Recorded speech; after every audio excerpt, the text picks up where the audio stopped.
Alright guys, there it is. The 2024 Mustang GTD. That stands for Grand Touring Daytona. I've done a lot of research on this car, and I'm going to give you all the info that Ford has released. So yeah, as you can see, it's the S650 chassis, basically the dark horse body, but with boost. It's going to have 800 horsepower with the 5.2 Predator motor from the GT500. And it'll probably have beefed up internals. There's the rear. It has an active DRS wing, and what that means is there's like an electric motor that changes the angle of the wing to give it more pitch and downforce at higher speeds. So at high speeds, you want more downforce, but at low speeds, it won't have that much drag, so it'll allow it to get up to speed. But once it's up to speed, it'll have plenty of downforce to keep it planted. Yeah, there's the front. You could see it's got canards on the side, and it had a front lip.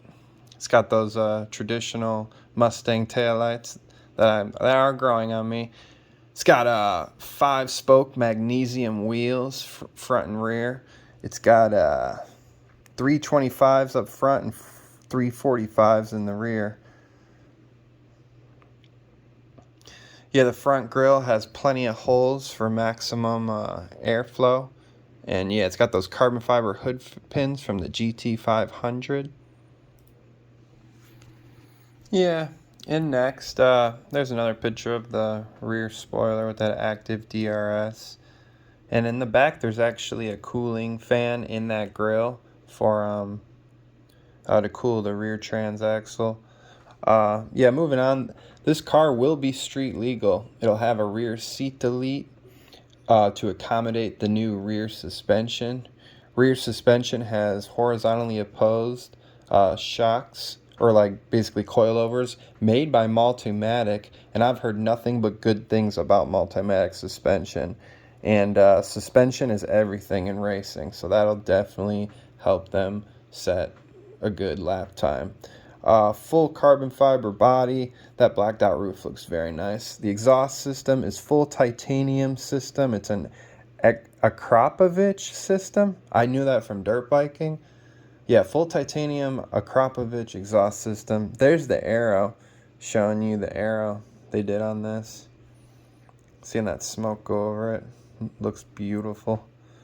Yeah, look at the lines in the body. This car looks very nice.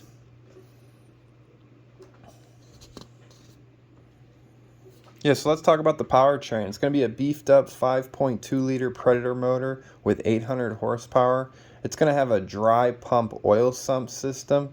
And what that is basically on traditional motors, you have all the oil sitting at the bottom of the motor, and the oil pickup from the oil pump has to suck the oil up. But when you go around a turn, all the oil likes to slosh to one side of the motor. So then you starve your engine of oil. But with the dry sump oil pump, it constantly pumps oil to all the bearings at all times. It has like a separate oil tank for that, so that's really nice. And it's going to have an 8-speed dual clutch transmission in the rear. The GT500 has 7-speed, so that's really cool. Car has a carbon fiber drive shaft, or you could call it a torque tube, to send engine power to the trans in the rear. Yeah, the trans is in the rear of this car to give it a 50-50 weight distribution. And yeah, in the next clip, they're going to be showing this car at Michelin Speedway Road Atlanta road course.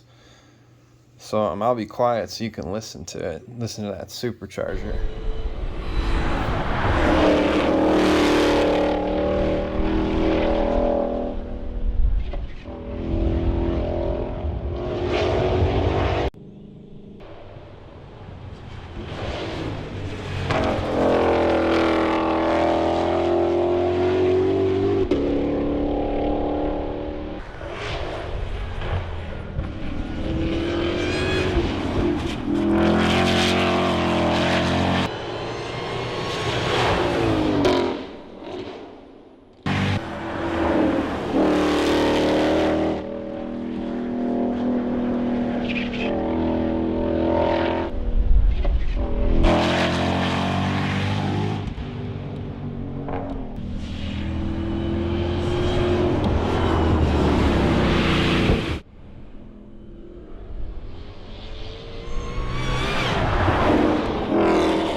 So yeah, guys, this is my channel, Speed Beast. If you like, please subscribe, and I'm gonna do a bunch of more car reviews.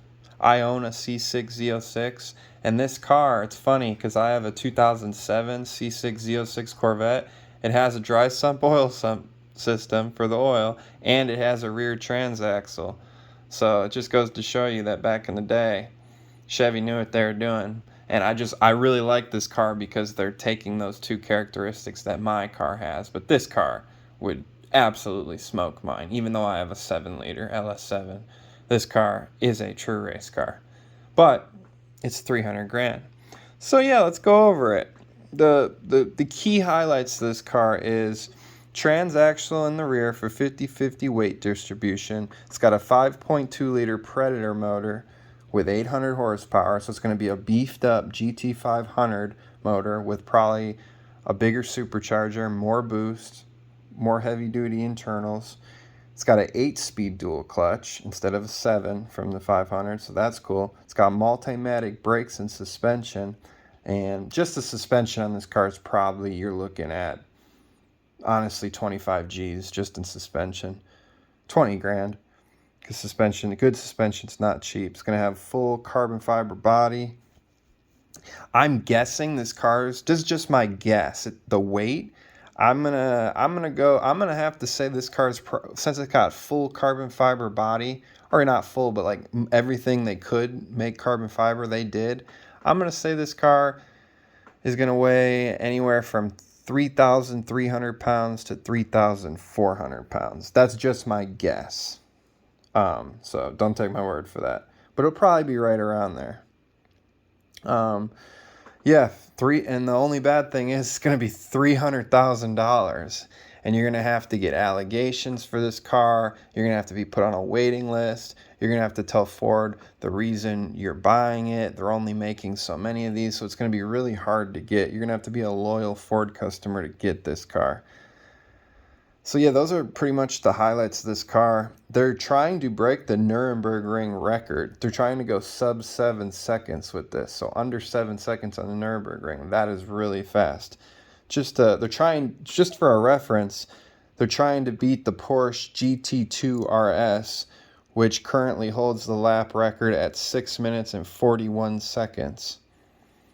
So they're probably going to be shooting for about 6 minutes and 30, right around there. 6 minutes, 35 seconds with this car. That is a fast lap. So yeah, I'm really looking forward to this car. Can't wait to get my hands on one or drive one. And yeah, if you guys like, please subscribe. Mostly, I mean, you could like too if you want, and comment if you got any questions, anything I missed. I'd love your input, but please just subscribe. Thank you guys. And I'll catch you in the next one.